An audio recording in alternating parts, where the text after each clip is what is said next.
Alright, so the situation here in Madagascar just took another wide turn.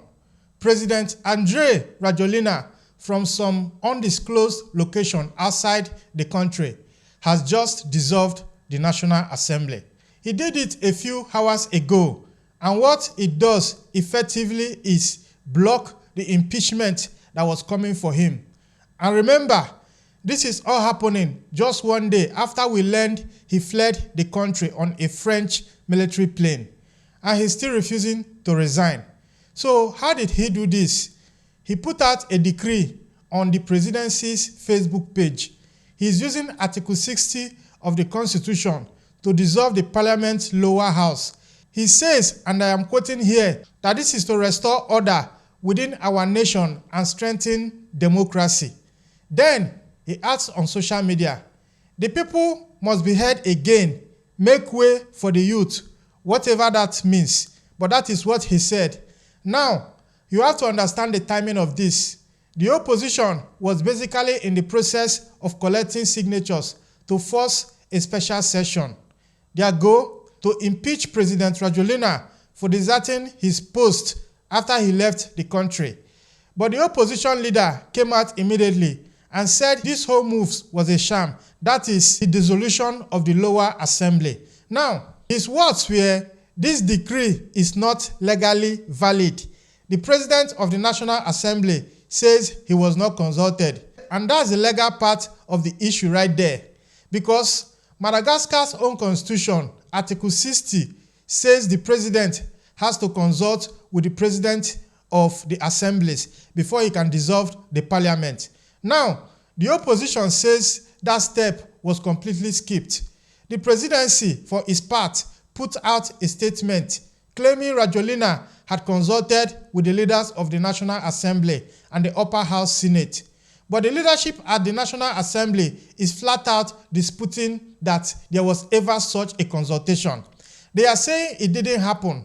And get this, the decree itself says it goes into effect immediately upon its publication by radio or television broadcast. But the fact that Rajoelina isn't even physically present in Madagascar, that raises all sorts of questions about whether this document is even authentic, let alone legal. Now, let's talk about how he got out of the country in the first place, because this is the key. We have multiple sources now confirming that Rajoelina left Madagascar back on Sunday. He was flown out of Saint-Mary Airport on a French CAPSAT CN-235 military aircraft, and it was all part of what sources are calling a deal with French President Emmanuel Macron. A military source described the scenes like this. A French Army CAPSAT aircraft arrived at Saint-Mary Airport. 5 minutes later, an helicopter arrived and transferred his passenger into the CAPSAT. Just like that, he was gone. And this evacuation happened right after his own military turned on him over the weekend. We are talking about the elite CAPSAT unit. These are the same soldiers who helped bring him to power back in the 2009 military coup.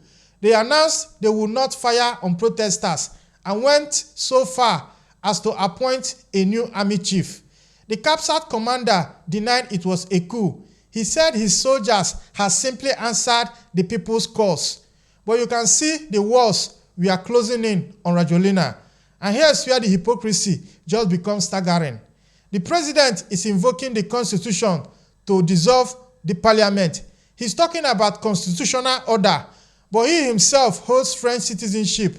He got it back in 2014. That directly violates Article 46 of Madagascar's own constitution, which says the president absolutely must be of Malagasy nationality.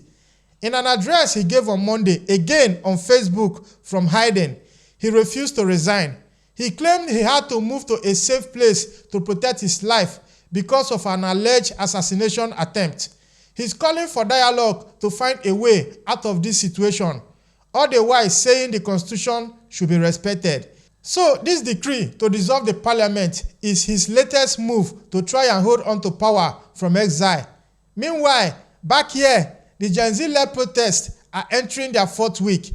Remember, this all started on September 25th over things like water and electricity shortages, but it has grown into a massive movement demanding his resignation over corruption and just plain bad governance. And this hasn't been without a human cost. The United Nations is reporting at least 22 people have died and over 100 have been injured in clashes. Despite that, on Monday, we saw thousands of people gathered in the central square in Antananarivo chanting the president must resign now, celebrating the news that he had apparently fled. So what's next for Madagascar? According to the rules, after a dissolution, new elections are supposed to be held at least 60 days from now, but no more than 90 days. But the big question everyone is asking is, how can you have legitimate elections organized by a president who is ruling from a foreign country? As this crisis deepens, you must have to look at the whole picture. Rajoelina dissolving parliament from who knows where, protected by the same French military that flew him out, it just perfectly sums up the neocolonial contradiction that are fueling this entire uprising. You have a president whose French citizenship violates the very constitution he claims to be defending.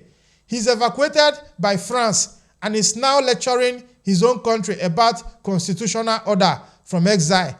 He's trying to manipulate the country's democracy from a distance rather than actually face the accountability his own people are demanding.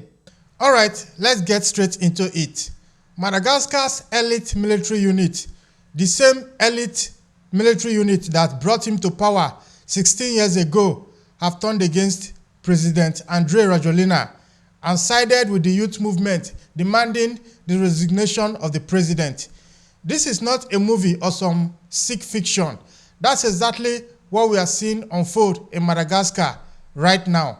Because on the 11th of October, something shifted. Soldiers from this elite unit, they call them the CAPSAT, they rode into Antananarivo's May 13 square.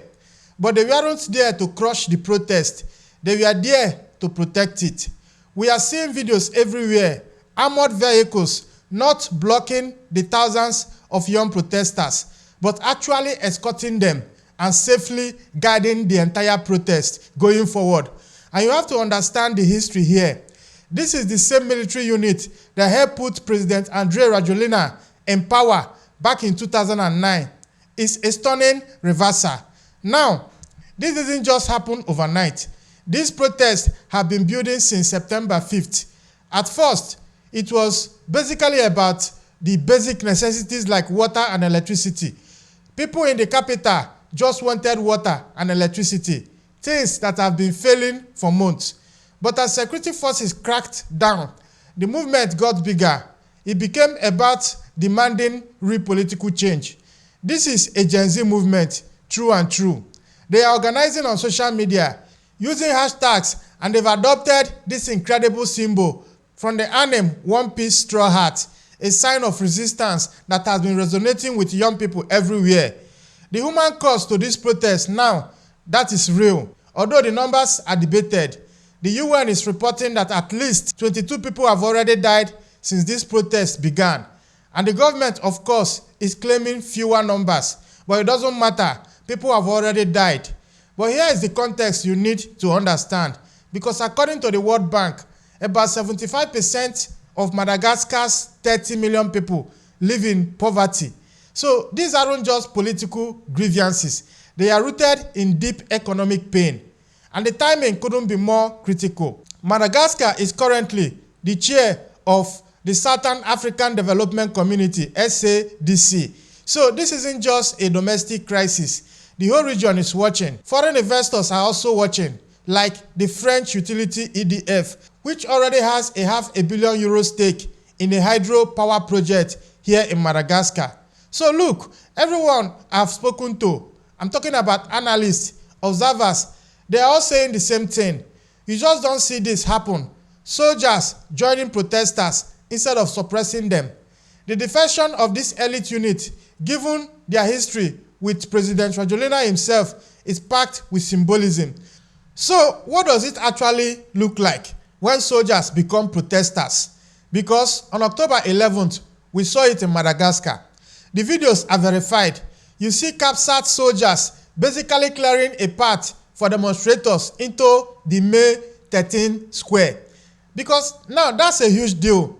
It was the first time protesters had even gotten near that heavily guarded area since this all started back in September.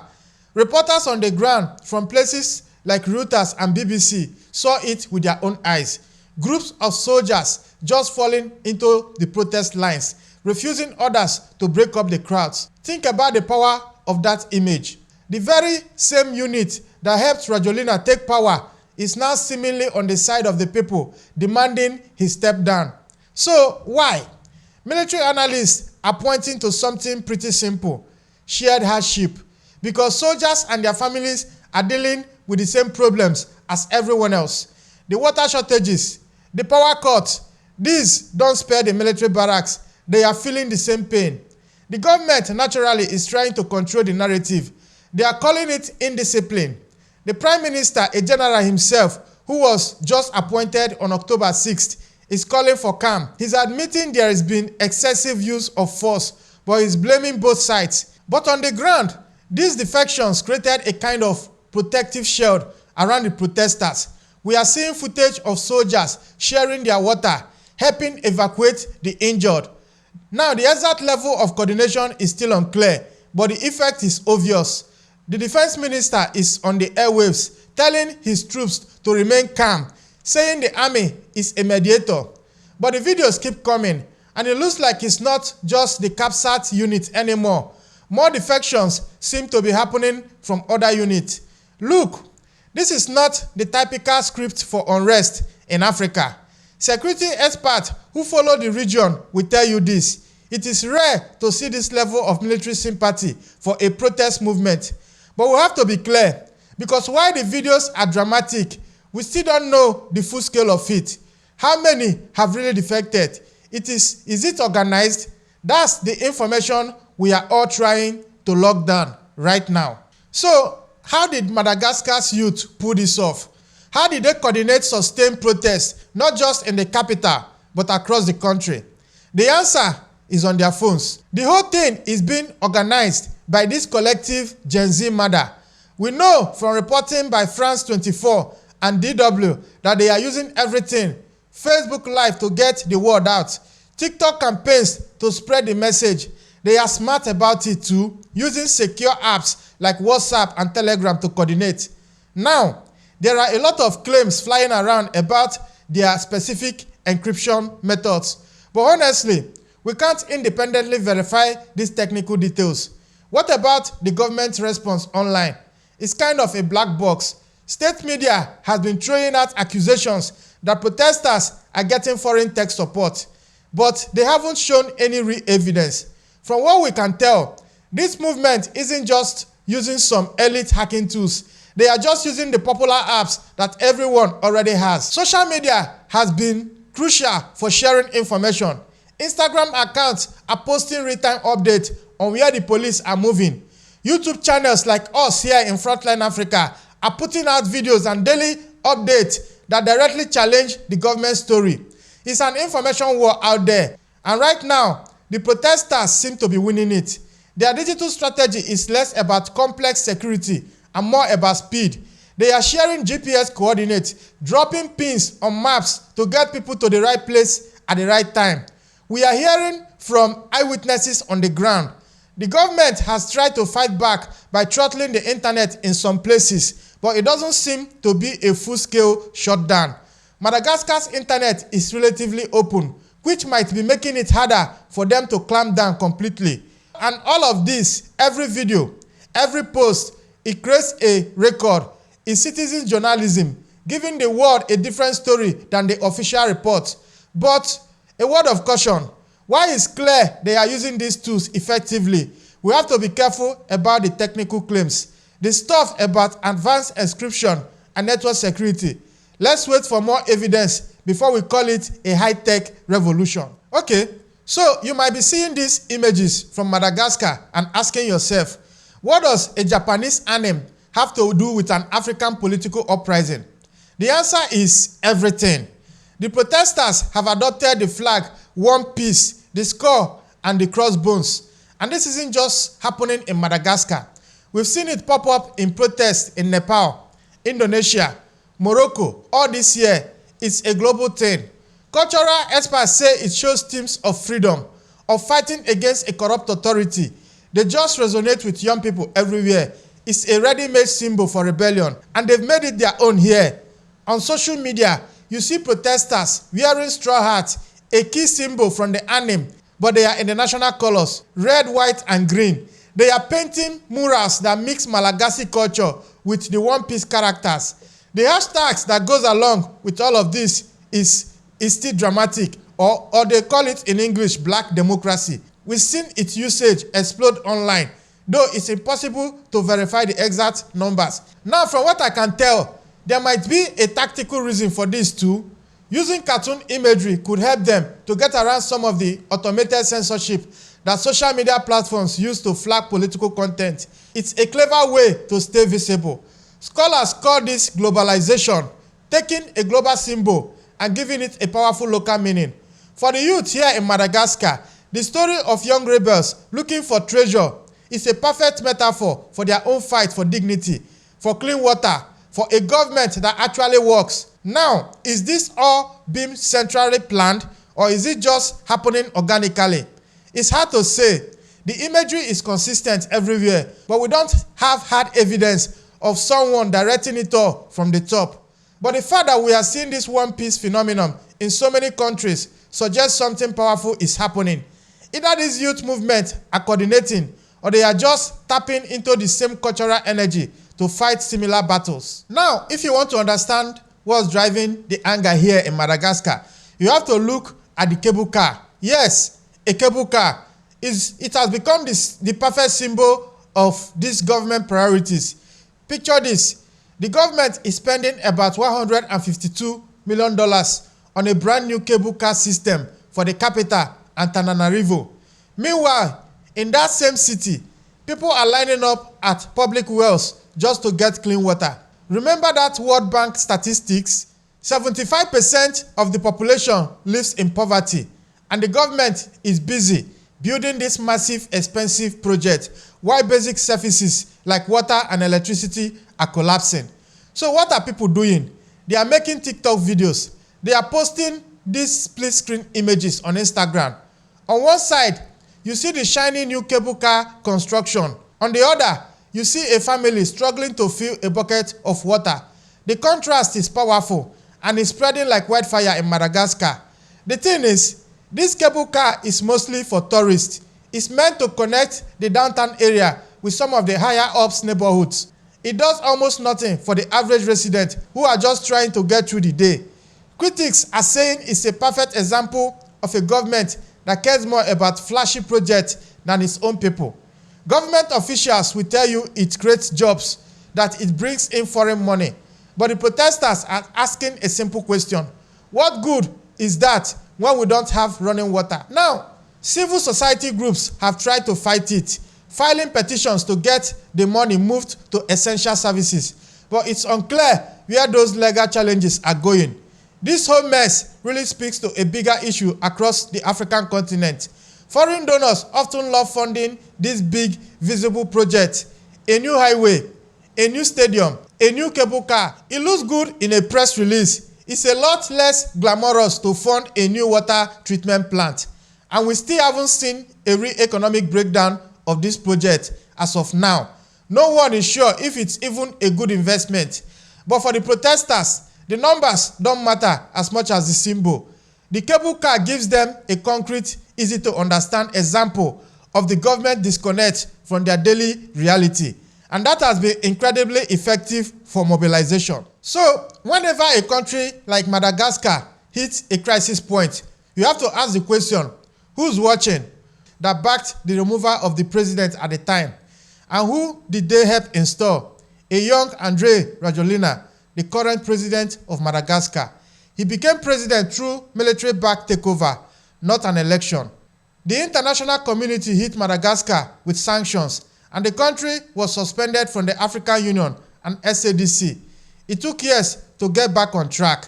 Now, Fast forward to today, look at the difference. CAPSAT isn't seizing power, at least not yet. They are joining civilians who are demanding change through protest. They are not installing a new leader yet. They are acting as a shield for the people who are calling for accountability. That is a massive shift. The military here has a history of stepping in when things get messy. CAPSAT's identity seems to have survived across different governments, which might explain why they feel they have a role to play when civilian leaders seem to be failing. But what we are seeing in 2025 suggests something inside the military is evolving. It's a move away from grabbing power for themselves and towards siding with a popular movement. The rest of the region is watching this nervously. If military units start picking sides based on street protests, it really blurs the line between democratic change and a military veto. So when you compare now to 2009, you see the same players, but they are playing a different game. CAPSAT is still at the center of the political crisis, but its role has flipped. History here suggests that the army's loyalty isn't just about following orders, it's about legitimacy. So when a leader loses the support of the people, it seems the military starts calculating that its own survival is better aligned with the street than with the government. And that's exactly what we might be seeing right here now in Madagascar. So where does all of this go? That's a big question hanging over Madagascar right now. You have this youth movement, a fractured military, and growing international pressure. The outcome is anything but certain. The protest leaders, for what we are hearing in media reports, don't just want a new president. They want to change the whole system.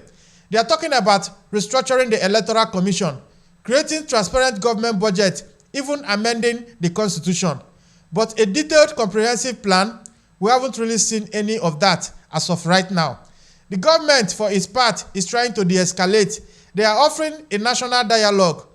The new prime minister has admitted that the security forces use excessive force. But these are just words so far. We haven't seen any concrete proposals for negotiation or reform. Regional bodies like SADC and the African Union are doing what they usually do, releasing statements, calling for peace, supporting the constitutional order. They almost always prefer stability over sudden change, but they don't have a lot of power to enforce it. Meanwhile, the Malagasy diaspora around the world is mobilizing, raising funds and awareness online. It's hard to measure their exact impact, but they are adding to the pressure. The biggest unknown is the military. We've seen CAPSAT and other soldiers joining the protesters. But what is the rest of the army leadership thinking? Is this a full-scale institutional shift or just a few rebellious units? We don't have a clear answer yet. Economically, this is a disaster waiting to happen because foreign investment and tourism are on hold, but we don't have the hard numbers yet on how bad the damage is. The real significance of this, though, is for the rest of Africa.